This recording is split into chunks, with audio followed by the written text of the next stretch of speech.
Party వచ్చిన తర్వాత రైతుల పరిస్థితి ఆగమ్య గోచరంగా మారింది. వరంగల్ రైతు డిక్లరేషన్ లో చెప్పిన ఏ ఒక్క హామీ కూడా అమలు చేయని పార్టీ కాంగ్రెస్ పార్టీ.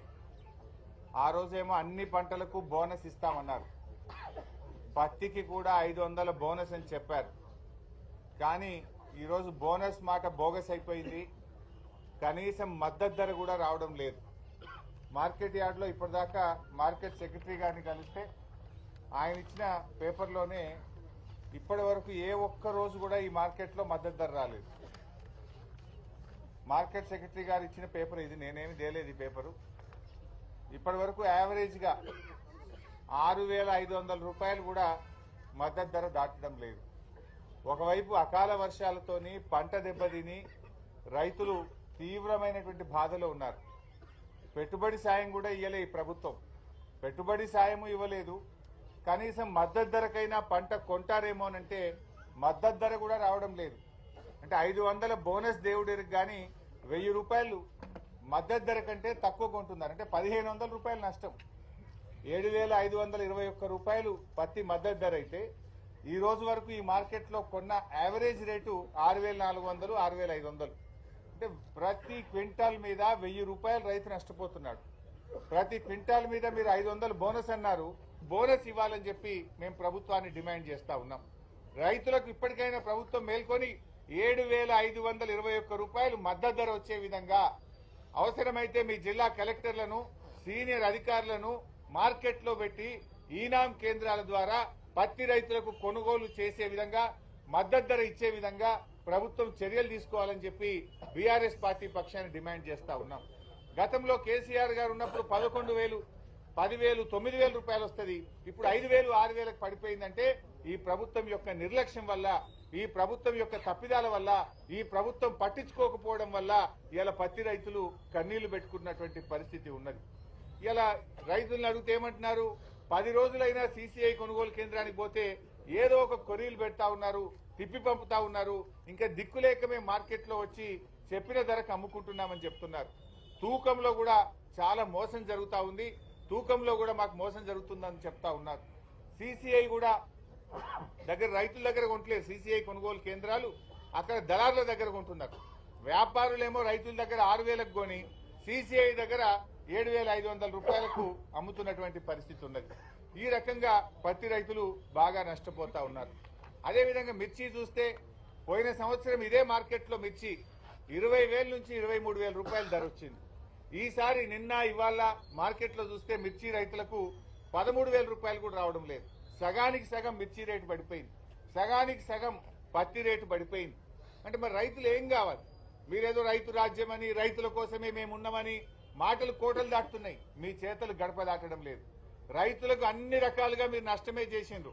రుణమాఫీ చేయక రైతుల్ని మోసం చేసిండ్రు, 15,000 రైతు భరోసా అని మోసం చేసిండ్రు, కౌలు రైతులకు 15,000 ఇస్తామని మోసం చేసిండ్రు, వ్యవసాయ కూలీలకు 12,000 ఇస్తామని మోసం చేసిండ్రు, బోనస్ ఇస్తామని మోసం చేసిండ్రు.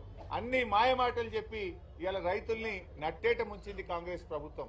మేము అడుగుతున్నాం, మరి మిర్చి ధర ఎందుకు పడిపోయింది? ఏం చేస్తుంది ప్రభుత్వం? మధ్యలో దళారులు, బ్రోకర్ల పాలిట అవుతా ఉంది కదా.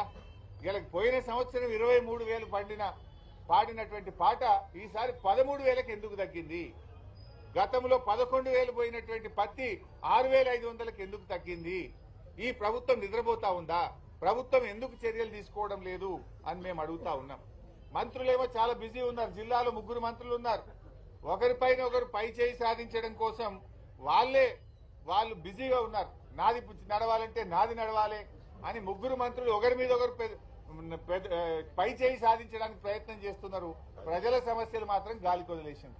ప్రజా సమస్యల్ని మాత్రం పట్టించుకున్నటువంటి పరిస్థితి లేదు. అదేవిధంగా ఈరోజు వరి ధాన్యం విషయంలో సన్నాలకు బోనస్ అన్నారు. మొదలేమో అన్ని పంటలకు బోనస్ అన్నారు, తర్వాత వడ్లకు బోనస్ అన్నారు, నడిమిట్లో వెనక సన్నాలకే బోనస్ అన్నారు. అది కూడా తుస్సుమన్నది. ఇవాళ ఖమ్మం జిల్లాలో దాదాపు 4 లక్షల మెట్రిక్ టన్నుల సన్న రకం వడ్లు బండాయి. ఖమ్మంలోనే సన్నాలు బాగా బండుతాయి. 4 లక్షల మెట్రిక్ టన్నుల సన్నాలు బండితే ఇప్పటిదాకా ఖమ్మం జిల్లాలో కొన్నది కేవలం 19,000 మెట్రిక్ టన్నులు మాత్రమే. ఒక్క రైతు కన్నా బోనస్ వచ్చిందా అని నేను అడుగుతున్నా. ఖమ్మం జిల్లాలో ఈ మంత్రుల్ని అడుగుతా ఉన్నా, ఖమ్మంలో ఇయ్యాలటి వరకు ఒక్క రైతు కన్నా బోనస్ ఇచ్చిండ్రా 500 ఇస్తే ఆ రైతు పేరేందో చెప్పండి. 4 లక్షల మెట్రిక్ టన్నుల సన్నాలు పండితే ఇప్పటికే 2 లక్షల మెట్రిక్ టన్నులు దళార్లకు అమ్ముకున్నారు, ప్రైవేట్లు అమ్ముకున్నారు, నష్టం జరిగింది. మీరు కొన్నది 19,000 మెట్రిక్ టన్నులు, దాంట్లో ఒక్క రైతుకు కూడా ఇయ్యాలటి వరకు బోనస్ రాలేదు. అంటే మీరంతా కూడా దగా చేస్తున్నారు. మీకు మీ సొంత కార్యక్రమాల్లో బిజీ ఉన్నారు తప్ప రైతుల కష్టాన్ని మీరు పట్టించుకోవడం లేదు, రైతుల గురించి మీరు ఆలోచించడం లేదు. ఎందుకు కొనరు సన్నాలు? సన్నాలు కొనడంలో కొర్రీలు ఎక్కువైనాయి. రకరకాల కొర్రీలు పెట్టి వేధిస్తే ఇంకా చూసి చూసి ఎక్కడ వర్షం పడుతుందని రైతులు 2100, 2000కు, 23,200కు ప్రైవేట్లు అమ్ముకుంటున్నారు. ఇక దొడ్డు రకం వడ్ల గురించి అయితే చెప్పాల్సిన అవసరమే లేదు. చాలా వరకు 1800, 1900కు బయట అమ్ముకుంటా ఉన్నారు. ఆంధ్రాకు పోతా ఉన్నాయి. ఆంధ్రా నుంచి వచ్చినటువంటి దళారులు కల్లాల్లోనే 1800, 1900కు వడ్లు కొనుక్కొని పోతున్న పరిస్థితి ఉన్నది. అంటే ఈ రాష్ట్రంలో వడ్లు సేకరణ బాగా తగ్గిపోయింది. ఆయన ఉత్తమ్ కుమార్ రెడ్డి గారు చాలా గొప్పగా చెప్పిండు. బ్రహ్మాండమైన పంట పండింది, 90 లక్షల మెట్రిక్ టన్నుల వడ్లు కొంటాం ఈసారి అన్నాడు.